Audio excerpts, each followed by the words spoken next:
Sa ating balitang national, walang ngipin o powerless ang Independent Commission for Infrastructure o ICI na nag-iimbestiga sa anomalya ng flood control project sa bansa. Sinabi ito ng dalawang mga mambabatas na sina Kamanggagawa Representative Eli San Fernando at Caloocan Representative Edgar Erice. Anila, ang pagtanggi ng mag-asawang kontraktor na sina Curly at Sara Diskaya na ituloy ang pagdalo sa pagdinig ay patunay na walang sapat na kapangyarihan ng komisyon. Tila ito ay binuo ng Malacanang para pagtakpan ng mga buwaya na nagkamal ng pera ng bayan. Inirekomenda ni Baguio City Mayor Benjamin Magalong na ipatawag ng ICI si dating Marikina Representative Stella Kimbo upang magpaliwanag sa nakuha niyang 300 million pesos na pondong inilaan sa kanya mula sa Medical Assistance for Indigent Program o MAIP ng Department of Health.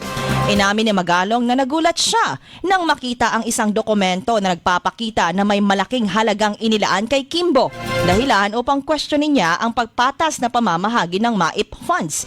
Ganyan siya ka-influential na kaalyado ni Pangulong Marcos ayon kay Magalong. Samantala, bumuelta si Senator Bongo sa mga isyu ng katiwalian at maanumalyang flood control projects kasunod ng pagkakadawit ng kanyang pangalan at pagkakaugnay sa mga diskaya. Dapat tumbukin na ng mga diskaya ang tunay na utak ng anomalya. Kumita man sila sa pondo ng DPWH noon, mas kumita naman ng malaki sina dating Speaker Romualdez at Congressman Ko. Pag hindi tinumbok ni na diskaya ang tunay na buwaya ay mananatili silang malaya habang ang mag-asawa ay mabubulok sa bilangguan.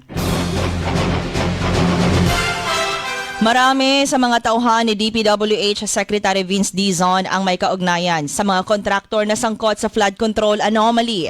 Ibinunyag ito ni House Appropriations Panel Vice Chair at Batangas Representative Leandro Leviste na nagsabing nakuha niya ang impormasyon sa mga kasamahan sa Kongreso. Maraming mga kongresista ang may alam nito. Aniya dahil open secret ito sa mga mambabatas na maraming taga DPWH ang kakutsaba ng mga kontraktor. Samantala, inamin ng Private Hospital Associations of the Philippines Incorporated o FAPI na tumaas ng hanggang 10% ang itinaas ng kaso ng mga influenza-like illness o ILI sa mga pribadong pagamutan.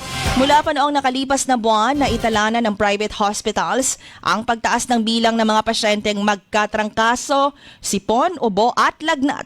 Karamihan sa mga may sakit nito ay ayaw magpa-ospital at nagsasagawa na lang ng self-medication.